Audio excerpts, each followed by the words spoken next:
어젯밤부터 광주 전남 지역에는 간만에 많은 양의 비가 내렸습니다. 봄부터 이어진 가뭄으로 애를 태웠던 농민들에게는 반가운 단비였습니다. 국민의힘이 시도 예산정책협의회 첫 행선지인 광주를 찾아 전남대병원 새 병원 건립에 강한 의지를 드러냈지만 광주광역시가 제안한 국가 지원형 복합 쇼핑몰에 대해선 말을 아꼈습니다. 더불어민주당 당대표에 출마한 5선의 서른 의원은 이재명 의원이 당대표가 되면 민주당 위기가 더욱 가속화될 것이라고 주장했습니다. 한전의 협력업체들이 불법 재하도급을 자행하고 있다는 민노총의 주장에 대해 한전은 전수조사했지만 불법 하도급은 없었다고 맞서고 있습니다.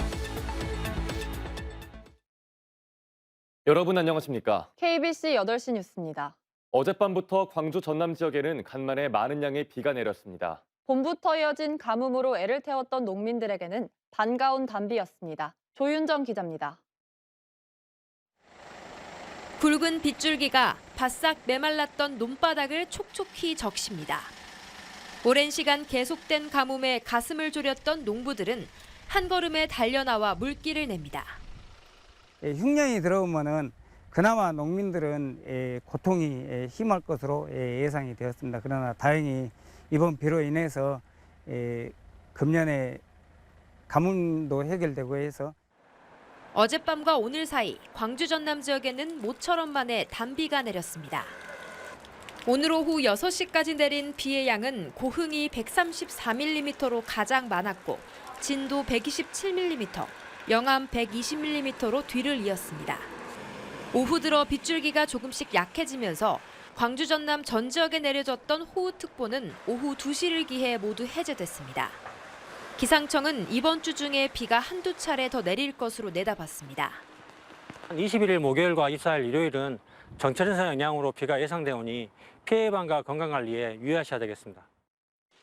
이번 비는 농경지 가뭄 해갈에는 도움이 됐지만 낮아진 댐 저수율을 끌어올리기엔 아직 역부족입니다. 특히 광주의 식수원인 동복댐과 주암댐의 경우 저수율이 20%대까지 떨어진 만큼 평균 수위를 회복하기 위해서는 앞으로 서너 차례 더 적당량의 비가 필요할 것으로 보입니다. KBC 조윤정입니다. 국민의힘이 시도 예산정책협의회 첫 행선지인 광주를 찾아 입지 굳히기에 나섰습니다.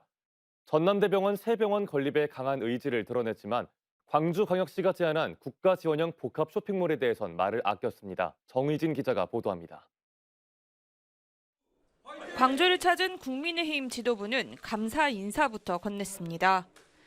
지난 대선과 지방선거에서 호남이 보여준 지지를 거듭 언급하며 공약 이행으로 보답하겠다고 강조했습니다. 호남을 정치적 기반으로 둔 더불어민주당의 역할론이 흔들리고 있는 상황에서 다시 한번 민심을 파고들겠다는 의지로 풀이됩니다. 국민의힘과 호남이 민생 해결을 함께 힘을 합쳐 모으는 것이야말로 협치의 상징이고 그것이 곧 대한민국의 정치 발전의 모습이기 때문입니다. 지역 현안 해결에 있어선 집권 여당으로서의 존재감을 강하게 피력했습니다. 특히 노후화된 전남대병원을 콕 집어 호남권 공공의료 인프라 확충을 최우선 과제로 삼겠다고 밝혔습니다.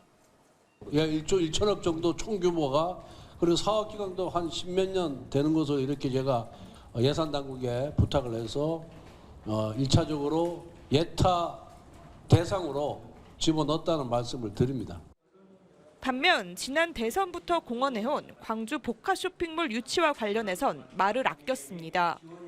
광주시가 정부 예산 9천억 원 투입을 전제로 국가 지원형 복합 쇼핑몰 유치안을 내놓자 검토에 장시간이 소요될 것이라며 난색을 표했습니다. 전남도와 광주시의 상생협력 1호 사업인 반도체 특화단지 조성에 대해선 관련 기업 유치를 위한 방안을 고민해보겠다고 했습니다. KBC 정의진입니다. 8.28 전당대회 출마하는 더불어민주당 당권 주자들의 이야기를 들어보는 시간. 오늘은 5선 중진 서른 의원을 이영길 기자가 만나봤습니다.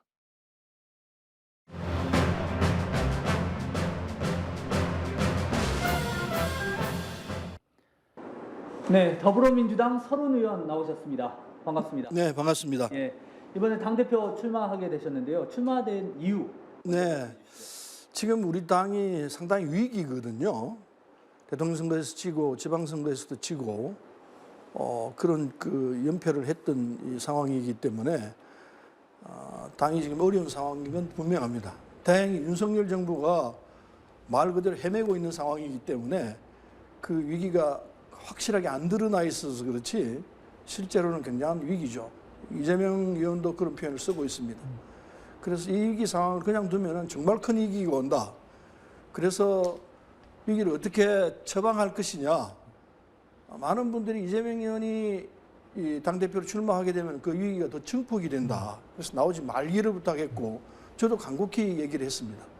근데 심사숙고하겠다고 했는데 결국에는 뭐 본인 출마하는 걸로 됐고 그렇게 되면 위기가 더 증폭되기 때문에 이걸 막아야 한다. 나라도 몸을 던져서라도 막자. 이런 심정으로 사실은 당대표 출마를 했습니다. 그렇다면 서른 의원만의 이 민주당 위기 해법 어떤 걸 가지고 계신가요? 해법은요. 지금 민주당은 사실은 민주당이라는 말이 무식할 정도로 언로가 안 터여져 있다고 생각하면 됩니다. 말하기를 주춤주춤하고 그리고 제대로 된 표현을 잘 안 해요. 이재명 의원이 갖고 있는 이 파워가 너무 세가지고 눈치를 봐요. 눈치를 보는 상황이기 때문에 언로가 안 터져 있습니다. 여러분 민주당은 민주당이 아니에요. 그래서 제가 제일 먼저 해야 할 부분은 누구든지 마음 놓고 말을 할 수 있는 분위기, 백가쟁명하는 상황이 와야 된다. 그게 와야 민주당이 살아난다. 그게 첫째입니다. 의원이 정당에서 제대로 말을 못하는 분위기라면 그건 그 정당은 이미 끝난 거나 마찬가지예요. 심하게 말하면. 이거 고치지 않으면 민주당이 장래는 없다. 제 판단은 시작은 그겁니다.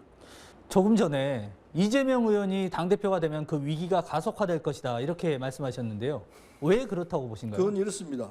지금 개딸들로 드러나 있는 이재명 의원의 강력한 이 지지자들, 팬덤 정치라고 그러죠. 그분들이 갖고 있는 입장은 싹 정리하고 우리가 바라는 사람대로 하자. 이런 주장을 하고 있습니다. 그건 공공연한 주장입니다. 그건 뭘 의미하느냐? 적어도 이재명 의원하고 같이 뜻을 같이 하지 않는 사람 다 잘라내겠다. 이렇게 해석할 수밖에 없습니다. 그러면은 그 분위기가 결국은 당을 침울하게 만들고 있고 말 못하게 만들고 있는 분위기가 되는 겁니다. 이낙연 대표하고는 혹시 어떤 교감을 하셨는지 그리고 어떤 이야기들 좀 미국에 하시는지. 제가 전화를 드렸습니다. 내가 출마한다는 말씀 드렸고 그리고 열심히 해라 이런 이야기를 받았지만은 지금 미국에 가서 쉬고 계십니다. 그런데 지금 우리 정치 현장에 모시고 오듯이 이렇게 상황을 만들어가는 것은 지혜롭지 못하죠. 쉴 때 쉬게 하고 준비를 하게 하고 다음을 위한 시간으로 남겨놓아야지 지금 현장에다 모셔다 놓고 뭐 합시다 이렇게 하는 것은 현명한 자세가 아니라고 봅니다. 네, 여기까지 듣겠습니다. 더불어민주당 서른 의원이었습니다. 고맙습니다. 네, 감사합니다. 광주 전남 코로나19 확진자 수가 휴일 영향으로 큰 폭으로 감소했습니다. 광주광역시와 전라남도 방역당국은 오늘 0시 기준 광주에서 580명, 전남에선 547명이 감염되면서 모두 1,127명의 확진자가 발생했다고 밝혔습니다. 휴일 검사량 감소로 확진자 수는 전날보다 각각 300명 넘게 줄었습니다. 누적 확진자가 61만 명을 넘어선 전남의 경우 전체 인구의 33.5%가 코로나19에 감염된 걸로 나타났습니다.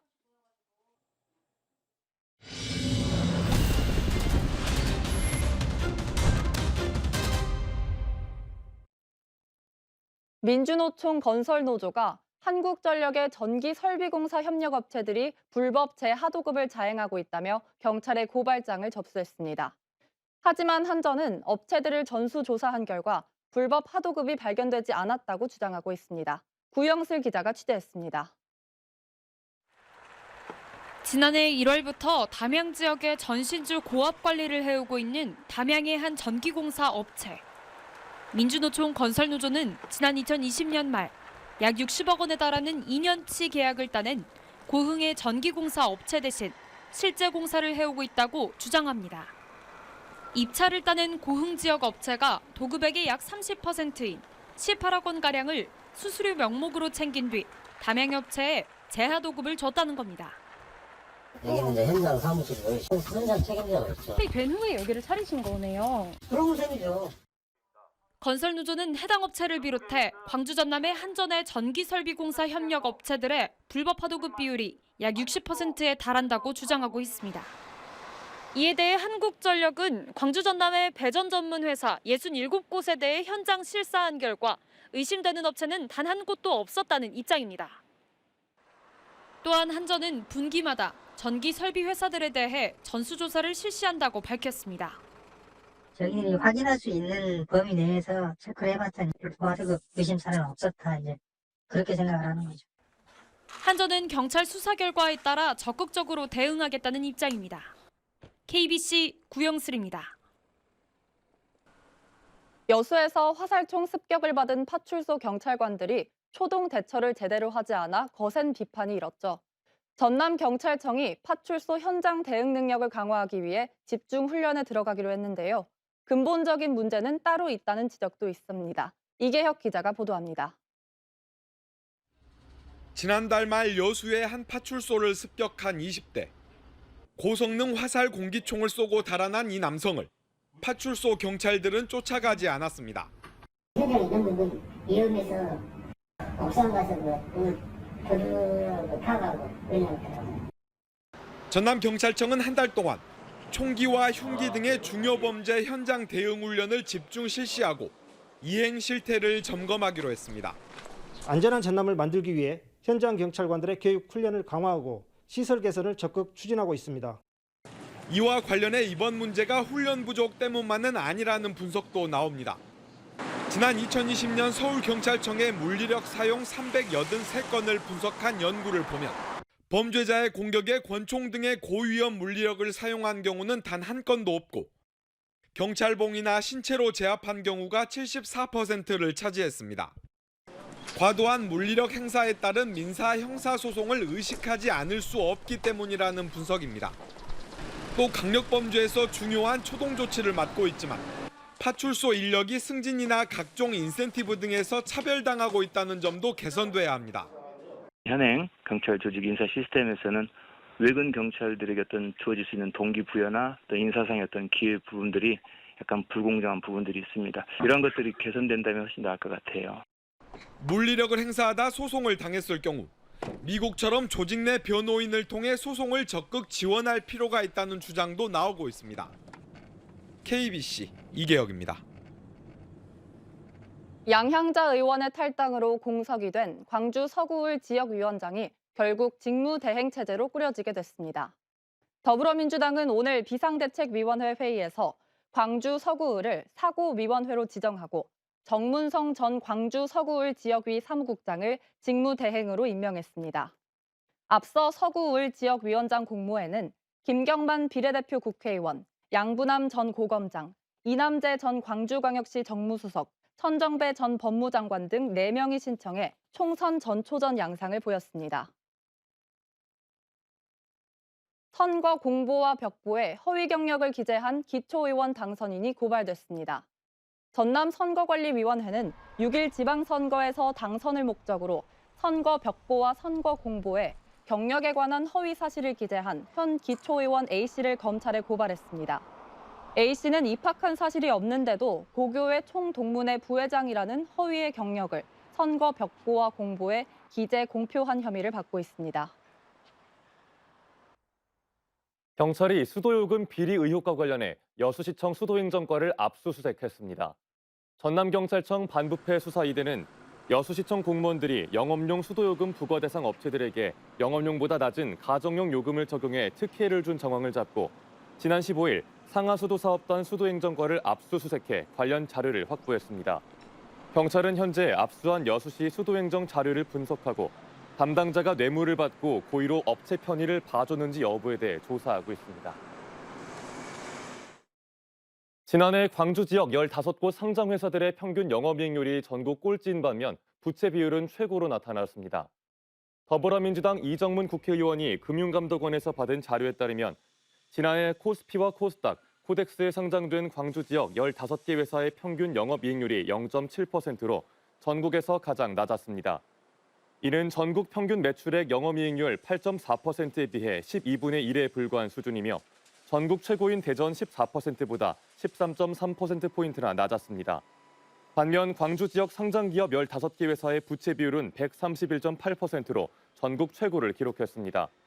이는 전국 상장사들의 평균 부채 비율 70.7%에 비해 1.9배 높은 수준입니다. 발달장애 아동이 어린이집에서 학대 피해를 받았다는 신고가 접수돼 경찰이 수사에 나섰습니다. 광주경찰청은 지난 14일 광주 북구의 한 어린이집에서 보육교사가 3세 발달장애인 아동을 학대했다는 신고가 접수돼 어린이집 CCTV 녹화 영상을 압수하는 등 수사를 진행하고 있다고 밝혔습니다. 피해 아동의 부모는 보육교사가 피해 아동을 의자에서 못 일어나게 하고 무릎으로 눌러 억지로 잠을 재웠다고 주장하고 있습니다. 전남교육청이 다문화 가정 학생들의 대입 진학을 지원하기 위해 전남 사다리 교사단을 발족했습니다. 전남 사다리 교사단은 지역교사 20여 명으로 구성됐고 도내 다문화 가정 학생들이 고른 기회와 전형을 통해 원하는 대학에 입학하도록 상담과 멘토링 활동에 나섭니다. 특히 사다리 교사단은 대입 분야의 지식과 경험이 많은 현직 교사들로서 다문화 가정 학생 1:1 맞춤 지도에 나서게 됩니다.